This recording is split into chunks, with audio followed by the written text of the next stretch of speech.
Hi, everybody. I'm Nancy Micklewright, Head of Scholarly Programs and Publications here at the Freer and Sackler, and I am really happy to welcome you tonight to our talk, which starts our celebration this week of the 25th anniversary of the Arthur M. Sackler Gallery.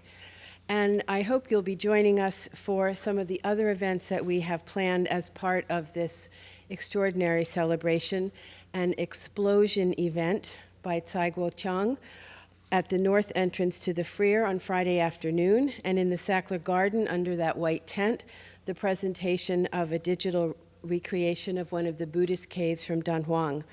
On Saturday morning, right here in the Meyer, we have a conversation with yet another contemporary Chinese artist, Xu Bing, and in the afternoon, our first ever Asian Art and Culture Book Fair, along with birthday cake, of course, actually cupcakes from Georgetown Cupcake.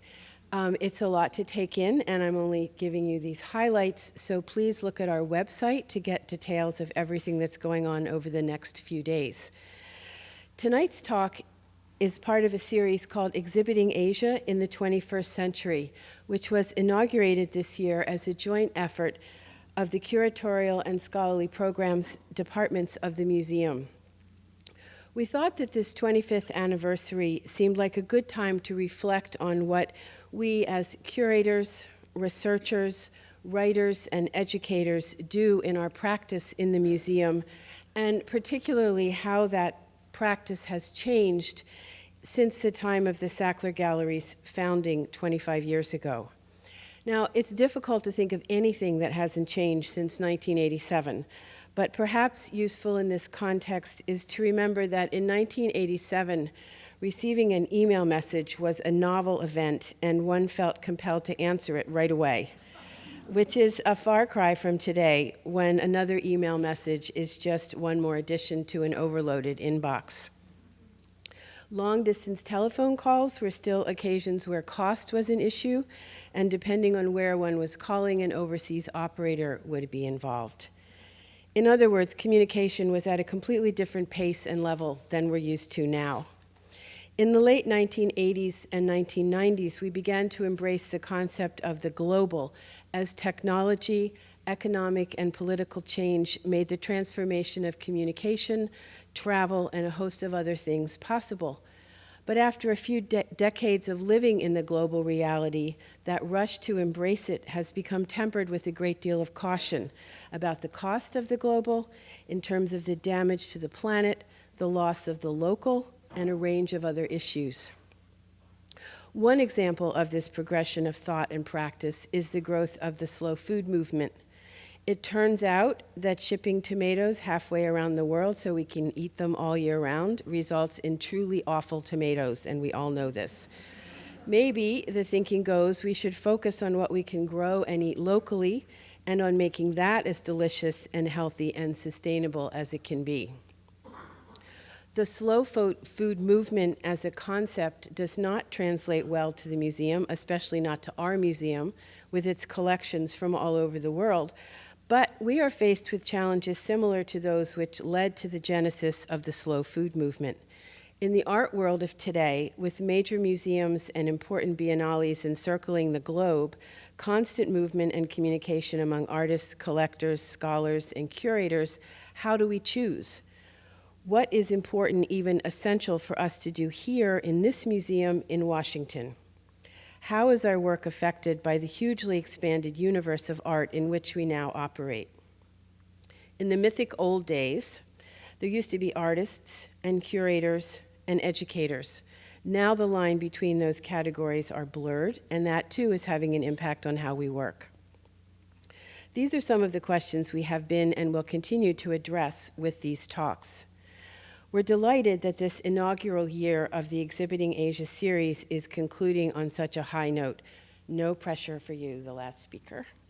And we invite you to return next year as we continue the series. The first talk of 2013 will be in March, and the details will be on our website in January. And now I'm pleased to turn the podium over to Julian Raby, the Dame Gillian Sackler Director of the Arthur M. Sackler and Freer Gallery of Art, who will introduce our speaker. Thank you.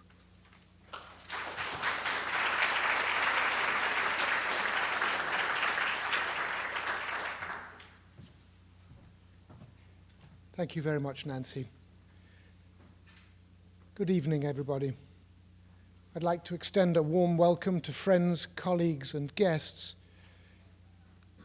all here to join us to celebrate the 25th anniversary of the Arthur M. Sackler Gallery. I wish I could ask you to raise a glass of the toast, but metaphorically. What better way to celebrate than to have one of the most distinguished of our former curators, Glenn Lowry, speak about contemporary art and the Middle East. Glenn was curator of Islamic art at the Freer and played a key role in the initiation of the Sackler from 1984 to 1990.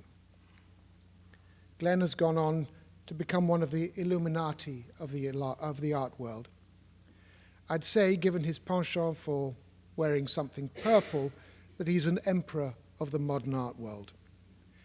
In fact, Art Review magazine recently placed him in the top 10 of the 100 most powerful people in the art world.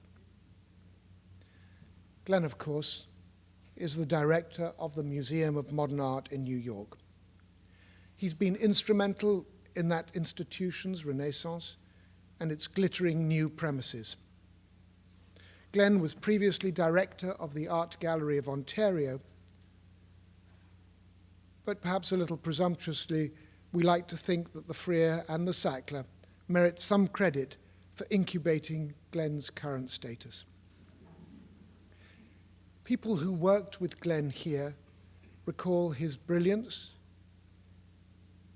and, above all, his generosity, and they refer to him as visionary.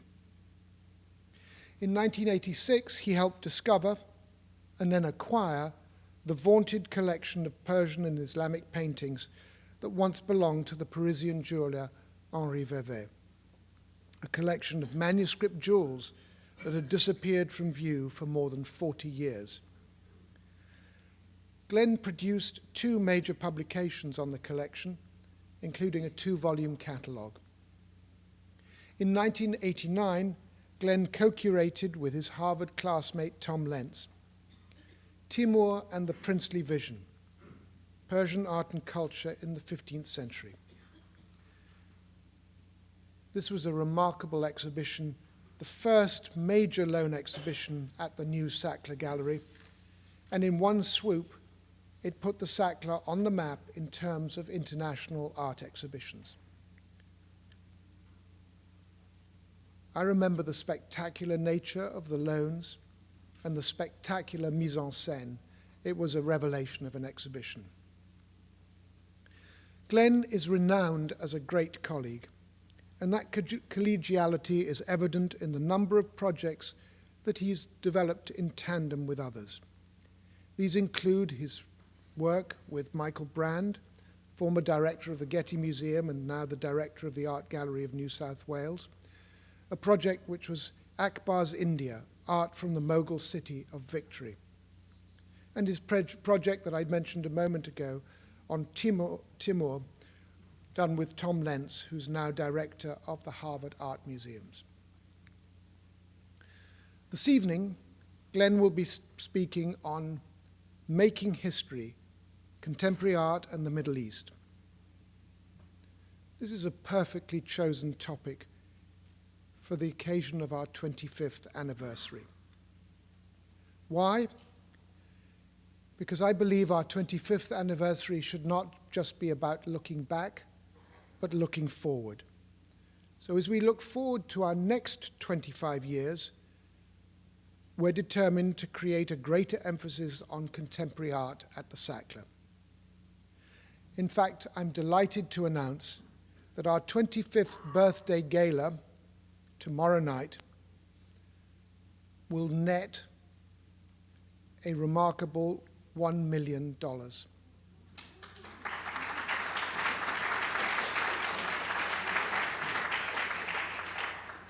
Last year, we received a generous endowment for Iranian contemporary art from Dr. Amuzegar. The $1 million from the gala we will be using to initiate an endowment for contemporary art from other regions in Asia. perhaps I shouldn't say this, but if any amongst you would like to treat that 1 million as a match, I'll be very happy to talk to you afterwards. Recent contemporary artists who've shown at the Sackler include Ai Weiwei, whose installation, Fragments, is currently on view in the Sackler Pavilion. Sai Guo-Chan, who'll be leading one of his exquisite pyrotechnic displays here on Friday at 3 p.m. on a site visible from the National Mall. Sai Guo-Chan, whose work Traveller we commissioned for the Sackler Pavilion in 2004, and many of you will remember the hull of a wooden fishing ship overflowing with tons of, actually 7 tons, of broken white porcelain. And another contemporary artist, Xu Bing, his work, Monkeys Grasping for the Moon, is a permanent presence in the Sackler and a favorite of visitors. As Nancy reminded us a moment ago, Xu Bing will be speaking about his new work in this auditorium on Saturday morning. On the topic of contemporary art, Glenn has been quoted as saying, "I believe that contemporary art is central to the way any major art museum thinks about itself, because ultimately the past is meaningful only to the present when we understand it. And contemporary artists are amongst the most important interlocutors between the past and the present. So contemporary art, in a way, vitalizes not only how we understand today, but it's a window into looking at the past." So here we are at the crossroads between our last 25 years and our next 25 years. As we think about the future, what should be the interplay between the historic and the contemporary at the Sackler? Over the next few years, we'll be completely redoing our galleries in the Sackler. What better way to start that process than to ask our illustrious Glenn to speak to us about making history, contemporary art, and the Middle East. Glenn.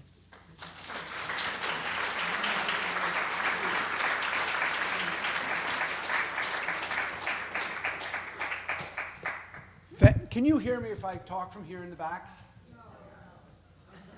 It's a kind of divided audience. I just, I've been on a train for 3 hours, so I've got a lot of nervous energy.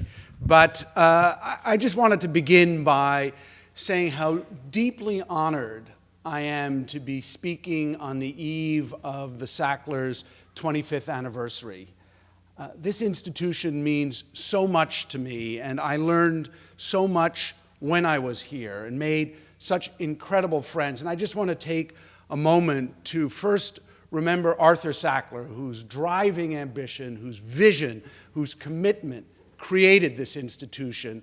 And it was a thrill to learn about art and running an institution at his side. And Jill, it's so wonderful that you've continued that work and brought forward the kind of passion that he had for the visual arts.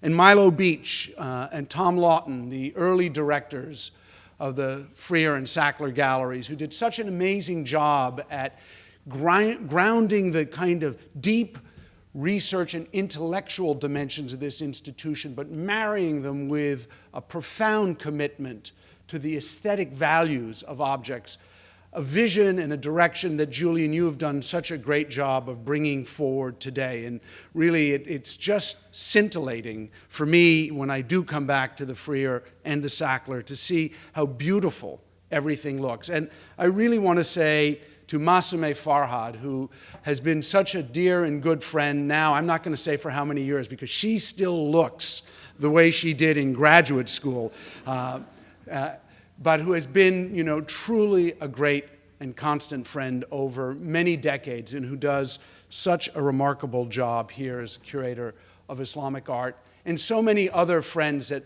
I had an opportunity to make when I was in Washington, including Jay Levinson, who was then at the National Gallery and is now at the Museum of Modern Art as our Director of International Programs, creating this web of relationships between my past and current present.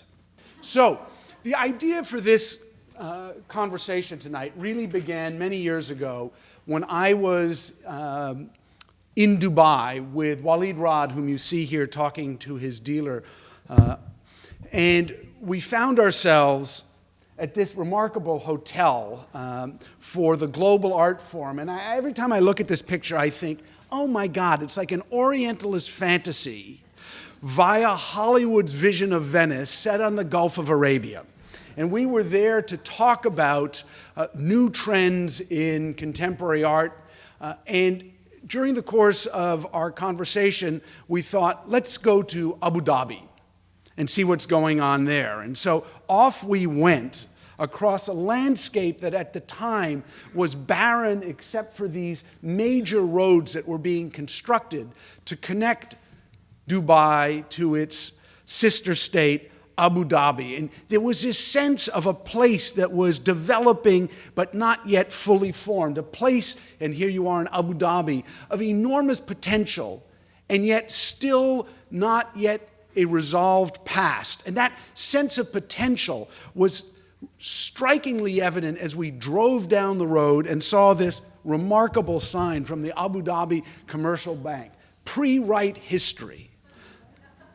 Think about it. Think about it. And it got me and Walid into a deep conversation about what does history mean in this region and how is it shaped and constructed.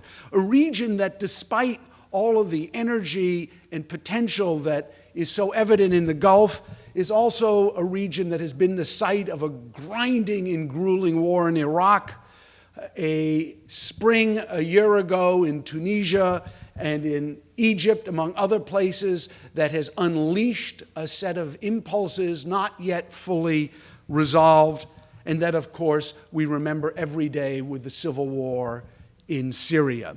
And as we started to talk and think about it, it became so clear to us that the construction of history, how it is made, received, visualized, and understood, had to be a central theme for any understanding of what's taking place today throughout the Middle East. Now, no one, and I mean that, no one has thought more about this problem than Walid Raad. And in his most recent project, Scratching on Things I Could Disavow, A History of Modern and Contemporary Art in the Arab World, Part 1, Volume 1, Chapter 1, Beirut, 1992 to 1995, he begins to sketch out the way he as an artist is thinking about this issue. He writes in the preface to this exhibition and project of his, the emergence of arts festivals, forums, and workshops, historical and contemporary art museums, such as the recently opened Museum of Islamic Art in Doha, art galleries like Townhouse in Cairo, art funds, non-profit art spaces like Art Pour in Riyadh, foundations and art catalogs, theoretical and historical texts, art schools, journals like Bidun, and collections in cities such as Abu Dhabi, Amman, Beirut, Cairo, Damascus, Doha, Dubai, Istanbul, Ramallah, and Sharjah remain to be understood. Now, Scratching on Things I Could Disavow is a very complex project that Raad says aims to engage with the progressive as well as reactionary, predictable and unpredictable forms that this new infrastructure that he describes in the Gulf and elsewhere in the Middle East will have on the making and experiencing of current, past, and future artworks and other cultural events. What Raad is actually after is trying to understand how the visual arts will be conceived, made, and consumed in the Arab world. He's interested in what he calls, and I'm quoting him, the still unfolding events in the United Arab Emirates, where on Saadiyat Island, a vast man-made expanse in the Gulf, Jean Nouvel is designing an enormous new Louvre. Frank Gehry, of course, an even larger Guggenheim Museum. Foster and Partners, the Sheikh Zayed National Museum. And Zaha Hadid, a performing arts center. And Scratching on Things I Could Disavow is an ongoing project. And I show you Zaha's performing arts center. Scratching on Things I Could Disavow is an ongoing project that Raad, as he typically does, is adding to, editing, refining, and developing. And at the moment, it consists of a number of different elements. On Walid Sadek's Love is Blind, Modern Art, Oxford 2006, which you see in the upper left-hand corner. Appendix 26, Artist, which is that blank white box that I'll explain in a moment to its right. The Atlas Group, with that picture of Ronald Reagan. Appendix 18, which is the plates below the white box. The Artist Pension Trust, Part 1, Section 1, which you see with the white door-like frame. And the preface to the second edition, which is that strange gray image below. Now, each of these elements and the others that he's working on reveals a different aspect of an issue that Raad sees as central. So on Walid Sadek's Love is Blind, Raad saw this work, Love is Blind, at Oxford in 2006. And what it was an installation that had a wall in which there were 5 labels referencing Mustafa Farooq's work that Raad couldn't find. He saw the labels, but he couldn't find the work. So he was intrigued by this, and he asked Sadek if he could borrow this work for an exhibition he was doing. And Sadek said no. So the current work is Raad's reconstruction of Sadek's work. Index 26 is a small little book, but when Raad has exhibited it, he has replicated the book on walls, and it consists of a series of inscriptions in white, in Arabic and English, that have the word and then the name of an artist who was active in Lebanon during the late 19th and 20th century. Except for this one artist's name, Johnny Tahan, that was incorrectly spelled and then corrected in red. Raad spent 7 years researching this, only to conclude that future artists had telepathically sent to him this correction because the color red had become unavailable to them at some point in the future.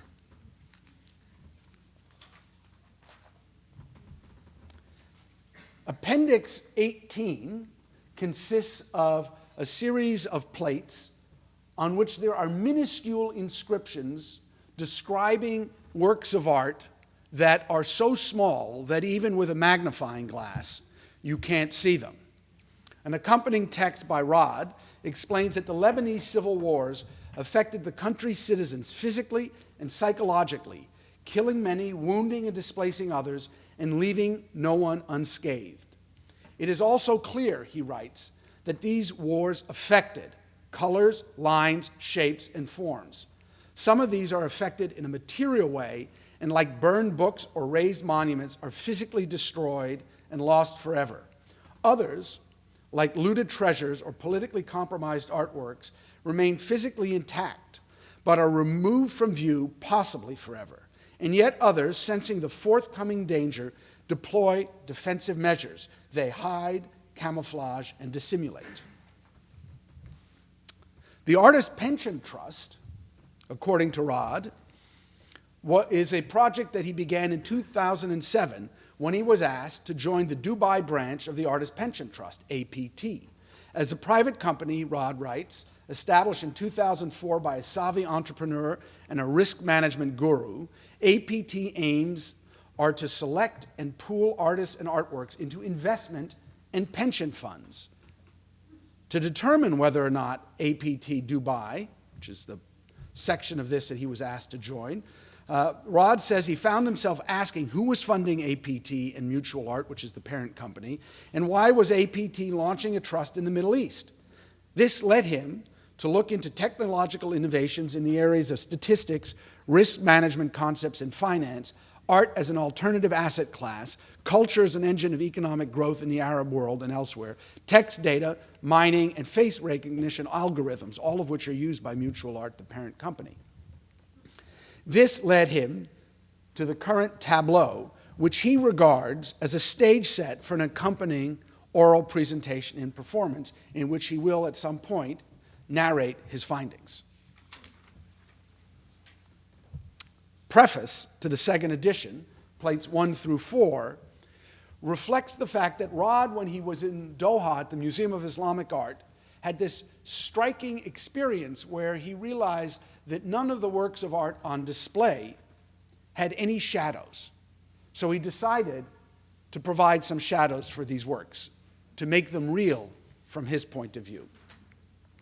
Then the final work in this strange project of his, the Atlas Group, which consists of a series of videos, websites, photographs, archival objects, and is by far and away the most concrete body of work that is part of Scratching on Things I Could Disavow, is the result of research that Raad did between 1989 and 2004. And he was entrusted in 1993 by a Dr. Fakouri with this vast trove of material about the Lebanese civil wars that included information about horse races, who won, what their time was, what the bets were on those horses, or the site of many different car bombings, or even the car bombings themselves. Now, of course, all of Dr. Fakouri's information, like the Atlas Group itself, is a pure fiction, made powerful and realistic by Raad's ability to manipulate how we understand archival information. What's interesting and what transforms this project, the Atlas Group, into Scratching on Things I Could Disavow, is that he was asked to exhibit the Atlas Group in Beirut in 2006, and he declined. He was asked again in 2007, and he declined. And then in 2008, he finally said, yes, I'll show it. And he agreed to show it at André Sfer-Semler's White Cube Gallery in Beirut, designed by Raad's friend Bernard Houry. But what happened to Raad when he got there to look at his collection of work from this archive is that it had shrunk. It had miniaturized itself. It had almost disappeared. And so Raad decided to build a new home for it, like a maquette, a small model, because these objects had become so small. Now, what does one make of this strange project, Scratching on Things I Could Disavow? What does he mean that? Hey, is it a mental scratch? Is it a physical scratch? And how committed is he to this if he's going to disavow it anyway? And I think underneath all this, what gives this project meaning is the fact that Raad is interested in exploring what Jalal Tawfiq, a major philosopher, critic, and artist in the Middle East, has identified as a central problem in his manifesto, The Withdrawal of Tradition Past a Surpassing Disaster. What Tawfiq argues is that there are certain events that are so cataclysmic, so powerful, like the martyrdom of Hussein at Karbala, or the atomic bombing in Hiroshima and Nagasaki, or possibly the civil wars in Lebanon, that they create an incalculable social and cultural collateral damage. And one of the consequences of this damage is that long after these events are over, they continue to manifest themselves in immaterial ways, causing certain works of art to be literally withdrawn from use. And he doesn't mean this in a metaphoric sense. He means that for artists who were there, the access and availability of these art objects disappears. And it will only be another generation that can find a way to resurrect them and bring them back into circulation. And that's what Raad is exploring. He wants to understand how the traumas that have racked the Middle East, not just Lebanon, but elsewhere, have affected artists' access to their cultural heritage, to the works of art that you and I take for granted. Now, this is a work called Remind Me to Remember to Forget by Raad Toukan, and I'll just play it for 30 seconds.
Now, the first thing you need to know is it took me 2 days, a tech geek, my son, one of his tech geek friends, and my daughter to figure out how to rip this off the internet and edit it.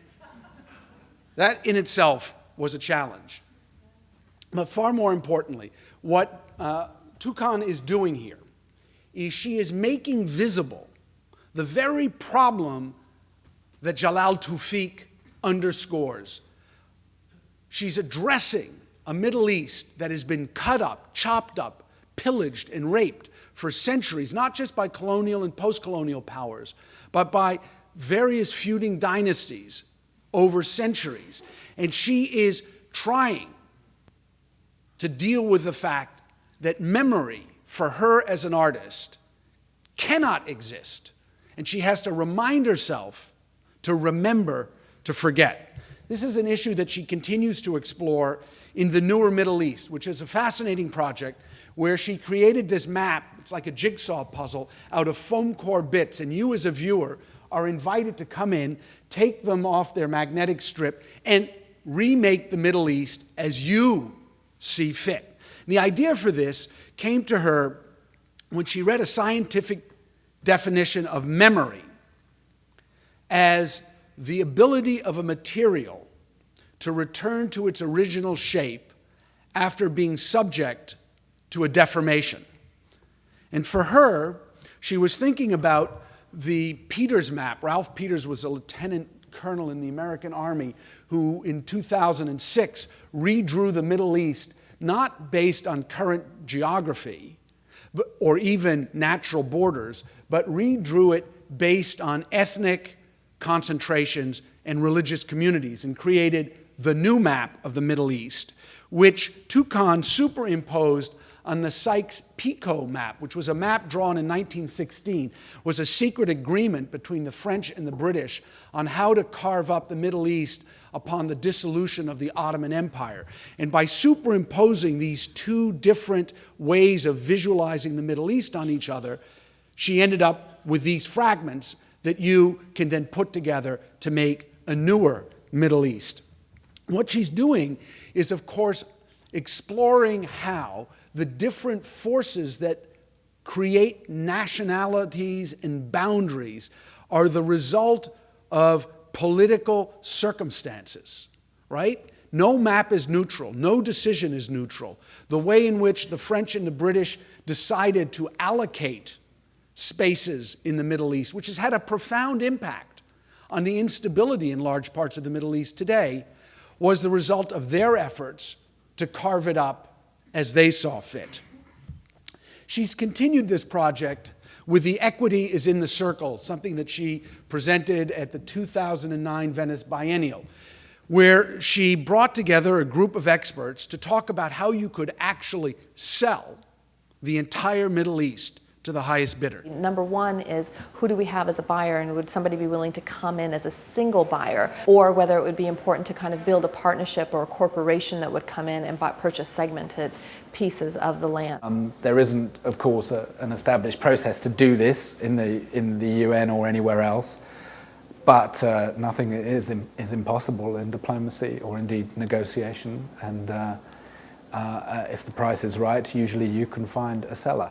It's not enough just to buy this area. We have to sort of send some Westerners over there to train the people and to sort of supervise them, and that could get a little bit messy. Insurance could cost a lot for some of these firms. So we're going to have to draw up pretty good legal paperwork about how much we're willing to expend. If I say that we start the bidding at $100 billion, I think get ready for the fact that a quarter of that will go towards insurance. It's so perfect. Any of us who work in the museum world, you want a work of art for an exhibition, it's not about the art, it's about the insurance value. But she was very serious in this project. She worked with statisticians, with economists, and came up with a complex schedule to value each country. Then she produced a catalog in which to auction off these countries, and finally came up with this very clever marketing strategy: own this view and everything in it. Now, if you think about it,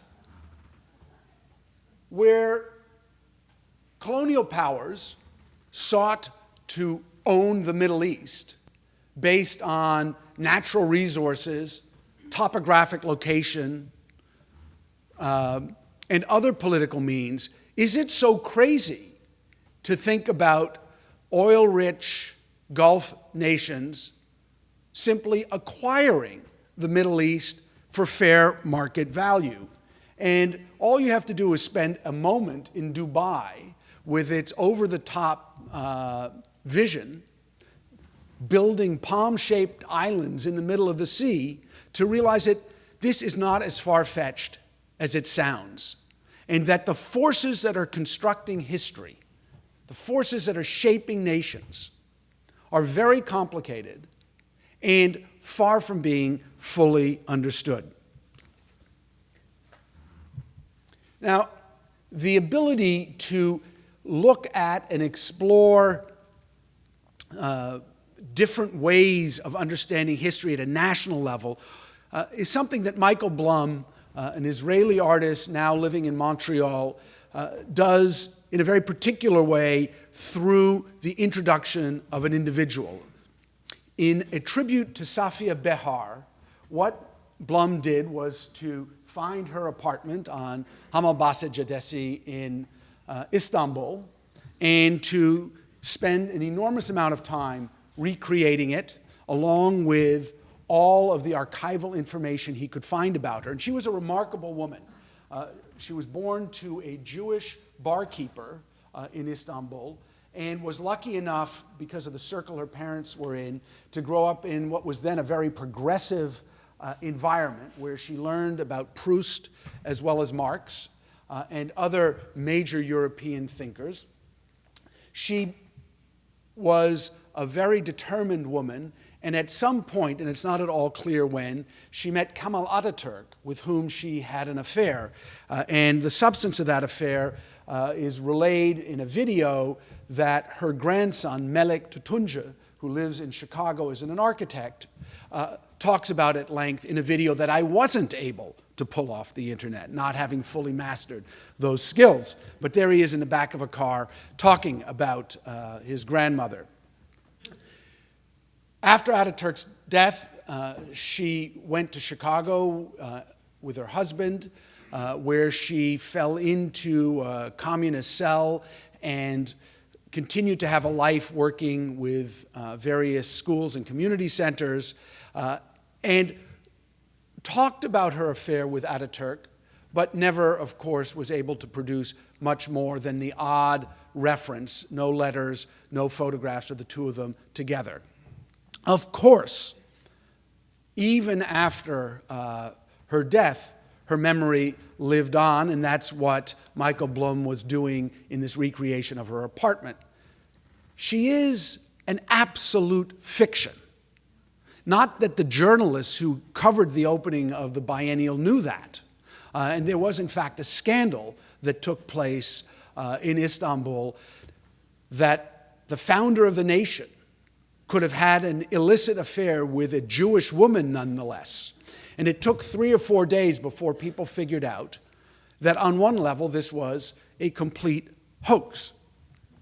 But on another level, it was a deeply moving work of art that sought to explore two kind of parallel ideas. One was the way in which the nation, Turkey in this instance, constructed its own myth about itself. And the degree to which secrecy was so important to that myth, and the inability in that myth to talk about deeply troubling and conflicting issues. Think of the Armenian genocide and the problem that still causes in Turkey. On another level, this was a clever piece that addressed not a Turkish audience, but the European audience and American audience that came to the biennial, and that presented something unexpected, a progressive Turkish woman of the late 19th and early 20th century. For those of us who go to Turkey today, we know what a progressive country that is. And we know how strong and powerful women there are. But for those who don't know the country well, it was probably a surprise to learn that Turkish women had the vote before women in France did. And that was part of what Blum was getting at, that our preconceived notions about the historical conditions under which we see things color the way we understand them. Fascinatingly, Orhan Pamuk, Turkey's Nobel laureate, inverts this process. So if Blum creates a fictional character out of the archival process, Pamuk in the Museum of Innocence creates a real archive out of a fictional character. For those of you who know the book, I'll summarize it quickly. It's the love story between Kemal, an indolent, wealthy Turk, and Fusun, a young shopkeeper he meets when he goes out to buy his fiancée a handbag. And while he goes on to have a marriage, he continues his affair with Fusun until she dies tragically in a car accident many years later. And he, Kemal, devotes the rest of his life to assembling every object, every cigarette butt, every shoe, every piece of jewelry, every movie poster that reflected a movie she had seen, everything he could find to build his Museum of Innocence in her memory. The twist is that Orhan actually went out and did this. And the Museum of Innocence is now open to the public in Istanbul. And it's an extraordinary place that is, on the one hand, a complete archive of this fiction he wrote about, but on the other hand, it tells his story, because this is, of course, quasi-autobiographical.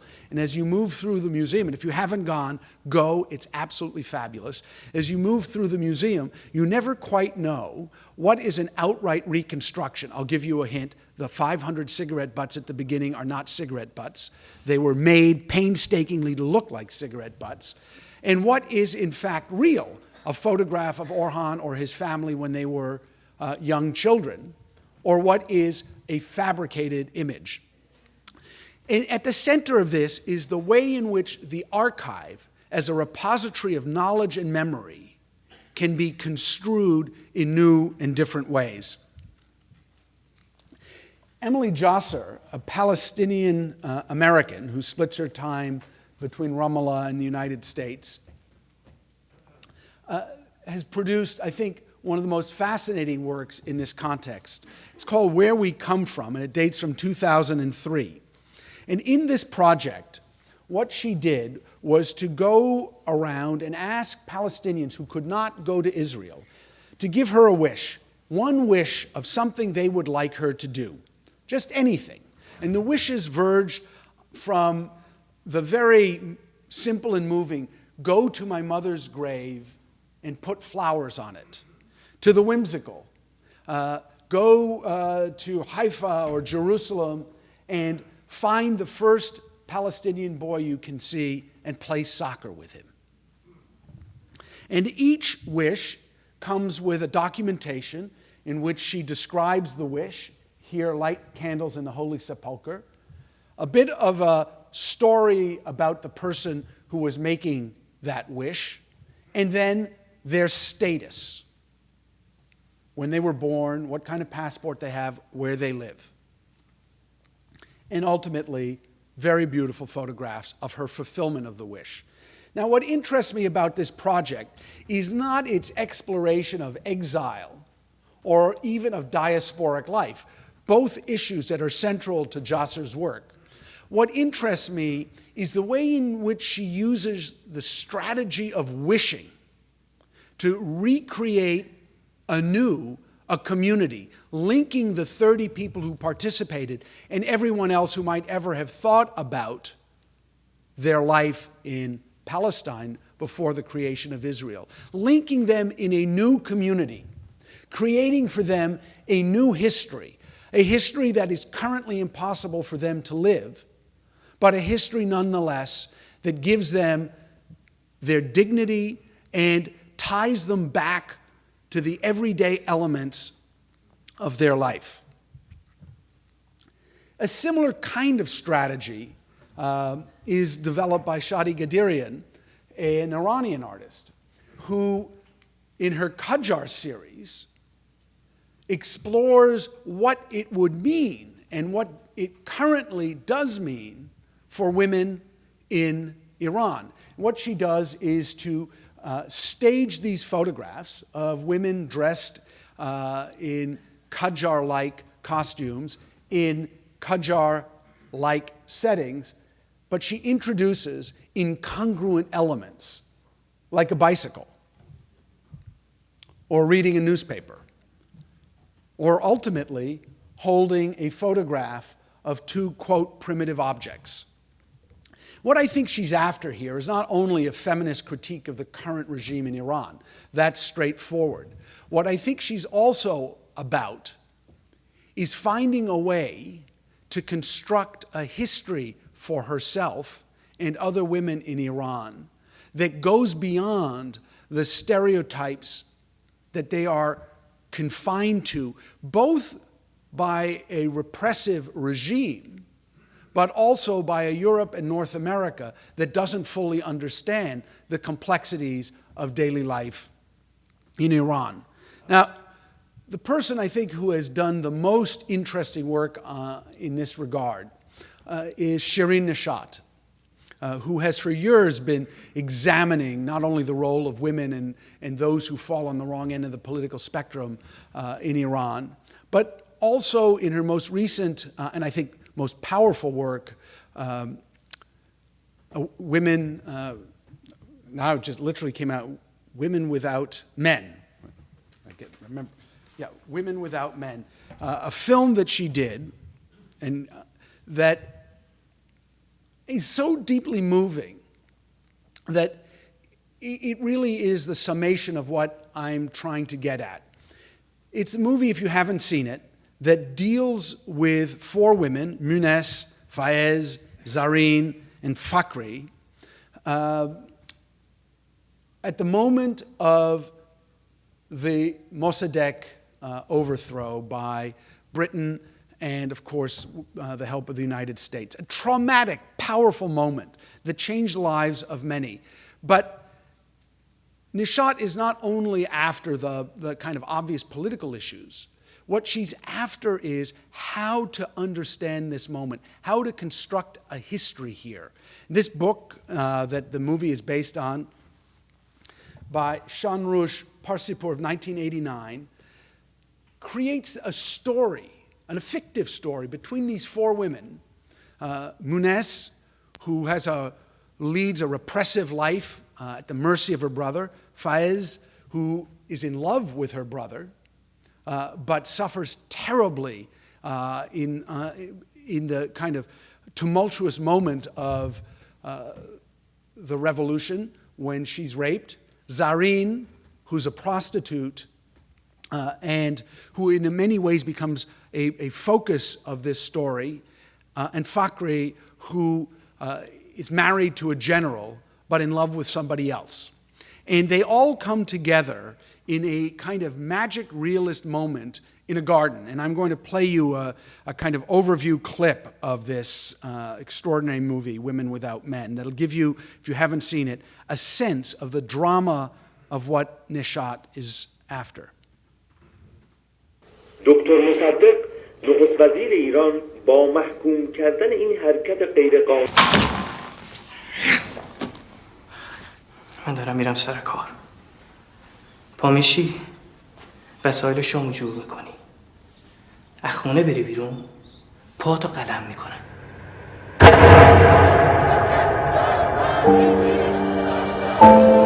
تو چطور به اینجا اومدی؟ یادم میاد یه نور دیدم مثل یک فکر گم شده در فضا. به من میگفت اگه خودتو رها کنی شاید راهتو پیدا کنی. اما حالا حس میکنم گم شدم.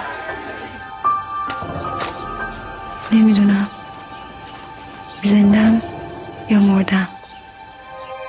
اینجام فایزه.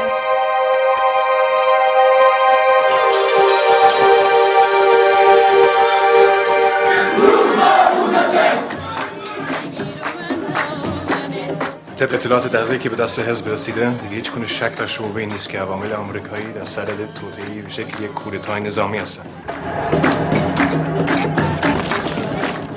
هدف این کودتا سقوط کردن دولت دموکراتیک و ملی مصدق و برپایی حکومت نظامی است.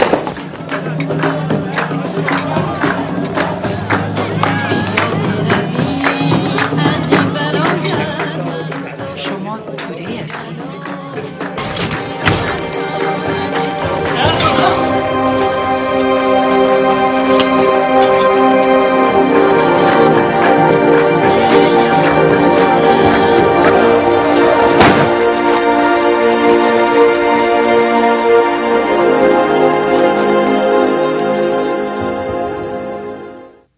با هم زندگی میکنیم، میریم سینمای قربون اون موهای تنید برم. برو بشین اونجا.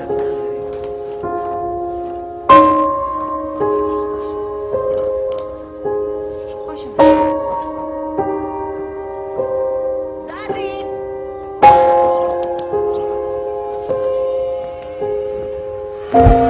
زرین زرین مشتری اومده.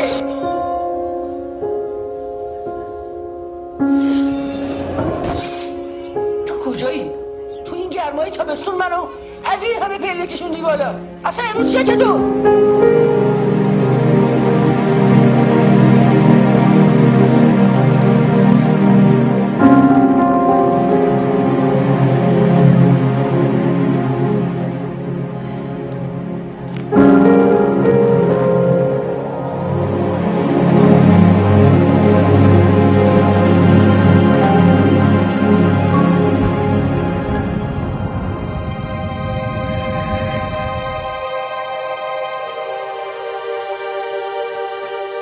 اینجا نذاریشو. پس چی کارش کنم؟ والا نمیدونم. شما خیلی به من لطف کردین خانم. ممنونم. من خیلی نگرانت بودم. از روز اولی که دیدمت مهر تو دلم افتاد. مثل دختر خودم دوست دارم. به به فایزه جون، صحت خواب. صبح بخیر. از وقتی که ماشاءالله حالش خوب شده مثل که این باغ هم روح پیدا کرده. همه جا پر از گل و گیاه شده.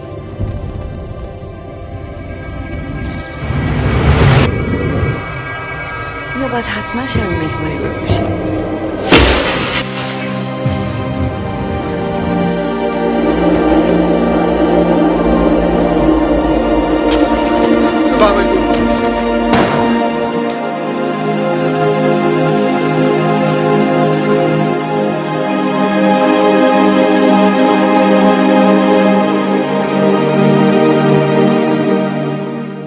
If you haven't seen the film, I urge you to do so. But what Nishat is after here, beyond its political message and its clear reference to the current situation as well as the past, I think is even more complex and in a way important.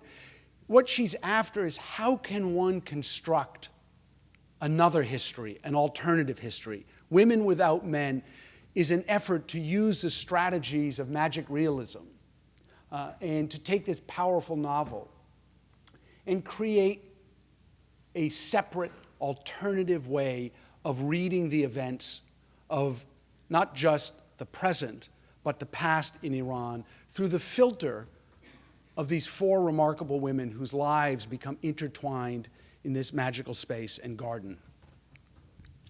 Now, as I conclude, I want to try and put some of these artists in a little context. The issue of making history has been something that has been utterly central to the Middle East for centuries. One need only think of Rashid ad-Din's magnum opus, his Jami al-Tawariq, the first effort to write a universal history.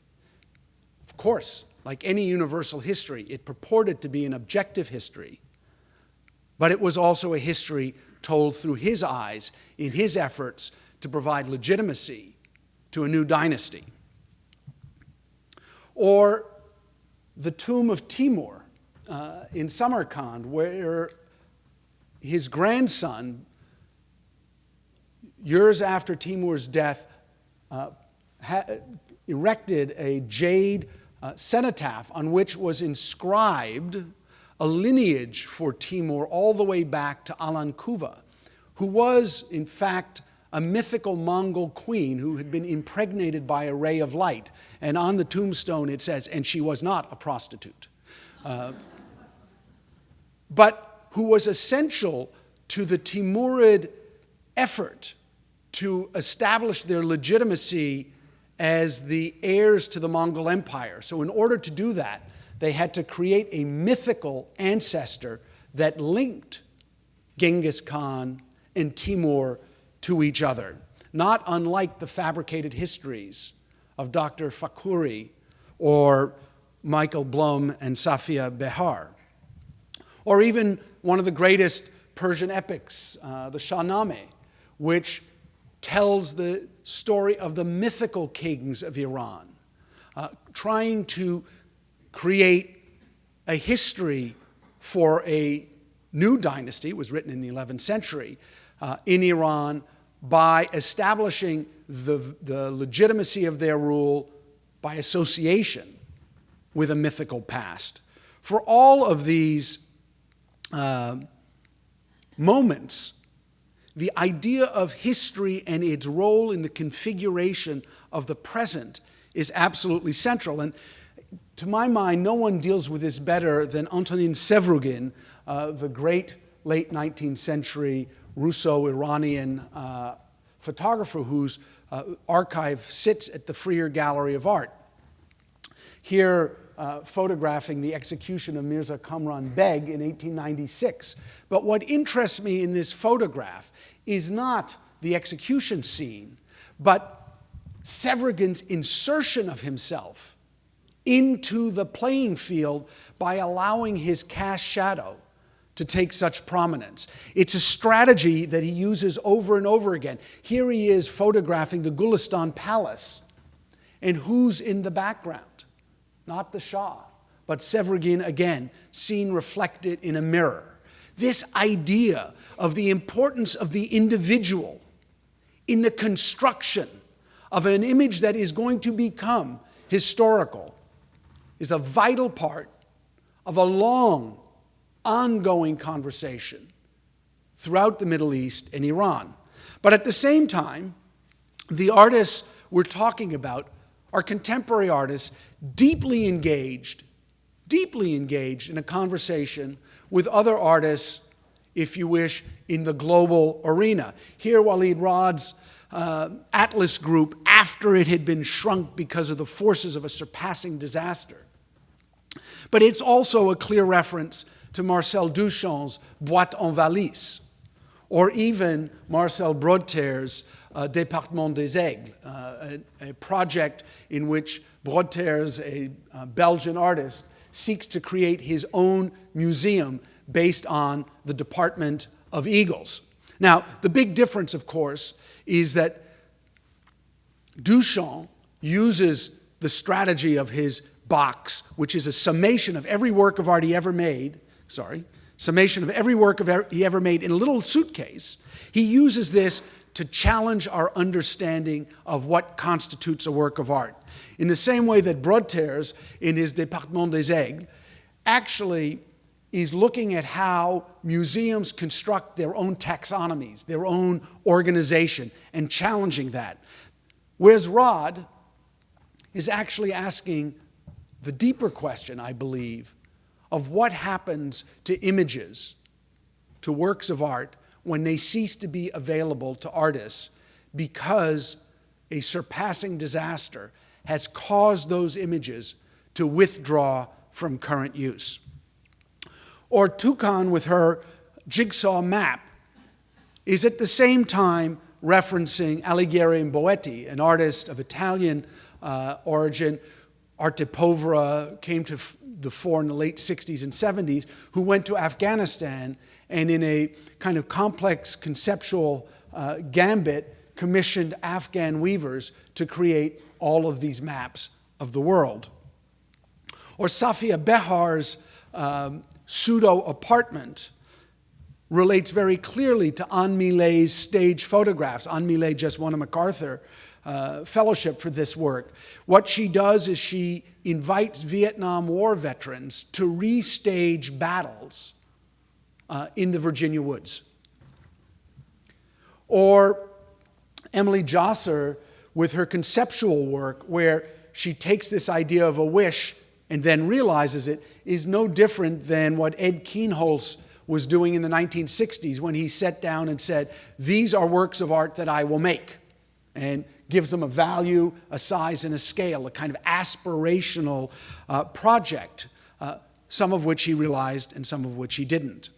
Or Shadi Ghadirian, whose work clearly references Severgan in one instance, but more importantly, Cindy Sherman in another instance, who dresses herself up in different guises and then photographs herself here as a Hollywood starlet.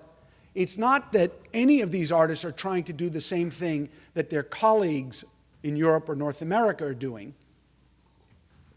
It's that they're totally aware of what their colleagues are doing and using the strategies that are available to contemporary artists to create a very different kind of work. So let me conclude by trying to tease out from these works several general observations about the artists who made them. The first is obvious that all of these artists, no matter where they come from, no matter how invested their practices are in local issues and histories, are absolutely part of a contemporary dialogue.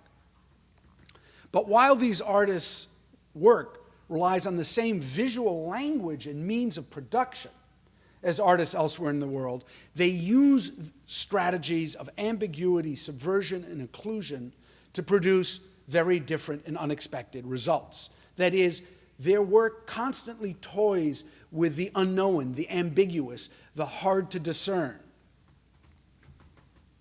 And this is clear whether you're looking at Raad's ambivalent stance towards Lebanon's civil war. He documents them, but he doesn't appear to pass judgment on them. Blum's invocation of an impossible history, Toucan's playful reimagining of the Middle East, Jacir's use of wishing to create an alternative history, Ghadirian's reimagining of the role of women in Iran, and Nishat's transformation of the revolution of 1953, all use preconceived notions about time, space, and history to undermine, question, and ultimately critique the very process of history. They seek to destabilize our understanding by using familiar sources of information, like archives, cartography, and documentary photography, to produce unfamiliar work. Another quality that relates all of these artists to each other is the way in which they each try to recover something that has disappeared or been lost. Raad A History of Art. Blum, The History of a Forgotten and Impossible Love Affair. Jacir, A History of Dispossessed People. Toucan, A History of Contested Space. Ghadirian, The History of Women in Iran. And Nishat, A Lost Nation. They use several devices to do this. Raad, Toucan, and Blum, archival and documentary evidence. Jacir, biographical information. Ghadirian, stage photography. And Nishat, the techniques of magic realism. Each of these strategies provides a window into a kind of pata-history, to loosely borrow Alfred Jarre's idea of pataphysics. That is, a history that supposes imaginary solutions that symbolically attribute the properties of objects or events to a present context. Such a history involves a high degree of creative license, a complex understanding of the ways in which history is conceived, written, and received, and the ability to manipulate the processes by which we make history. Central to all of the positions of these artists is the challenge of engaging and recognizing the past within the very moment of the present. The use of a pata-historical program may be a consequence in whole or in part of the withdrawal of images past a tradition in the wake of a surpassing disaster, as Jalal Tawfiq defines it.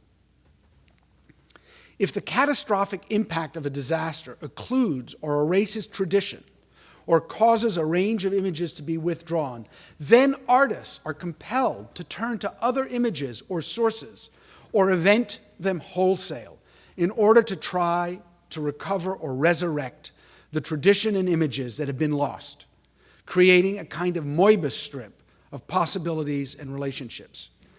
Tawfiq himself acknowledges that this is, in his words, a vicious circle. What has to be recorded has been withdrawn, so that unless it is resurrected, it is going to be overlooked. But in order to accomplish that prerequisite work of resurrection, to avert its overlooking, one has initially to, however minimally, perceive it, that is, counter its withdrawal. This act of resurrection or recovery must then start with a visual vocabulary that is available in order to investigate and retrieve that which is no longer visible.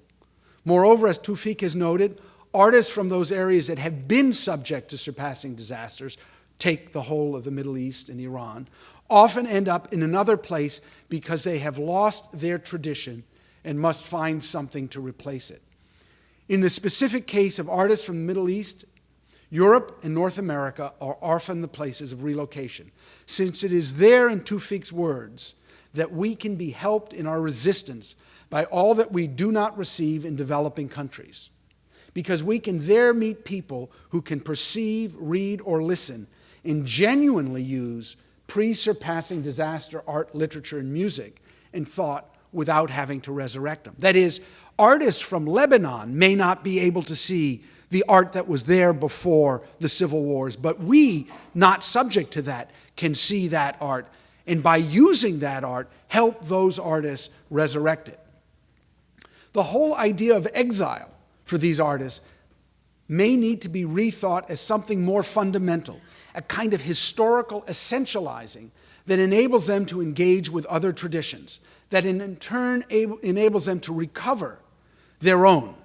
This is not to imply a kind of inverted Orientalism constructed and constrained by colonial notions of power and imagination, but rather to suggest that this may be an essential response to catastrophic conditions that have caused traditions to be disrupted, if not fully withdrawn. There are, of course, many reasons why artists may choose to live in exile or abroad: political freedom, access to other artists, access to different communities. But none of these are mutually exclusive, and none of them takes away from the fact that for many artists, a diasporic life may actually be essential in their process of recovering their own history. And this brings us back to where we began with Walid Raad's scratching on Things I Could Disavow.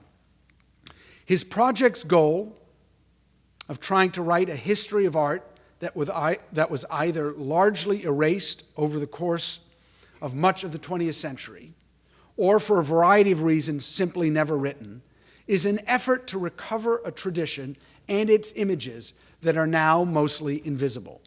Whether this is because of the impact of a surpassing disaster, or because the research required for such a history has never been undertaken due to a lack of interest on the part of scholars and critics, or a willful ignoring of the material, Raad is much too clever to say. Instead, he poses a kind of riddle and asks us to accompany him as he seeks to unravel this mystery. I follow the detours I am forced to make, he notes in his description of the project, as I try to collaborate with a contemporary artist like Walid Raad, as I attempt to hail other artists from Lebanon's past, present, and future, as he does in Index 26, and as I attempt to form an image in the present of the sediment and germline of Beirut's visual arts infrastructure, as he does in Appendix 18, from the only forms, colors, shapes, lines, and letters that seem available to me today, which he tries to do in the Atlas Group. While it is much too soon to know whether he will succeed in this mission, scratching on Things I Could Disavow, it seems to me, gives meaning to a wide body of work by many other artists and situates Araib Toukan, Michael Blum, Emily Jacir, Shadi Ghadirian, and Shirin Nishat, among many others, in the context of an artistic practice in the Middle East whose parameters and history we are only now beginning to see and understand.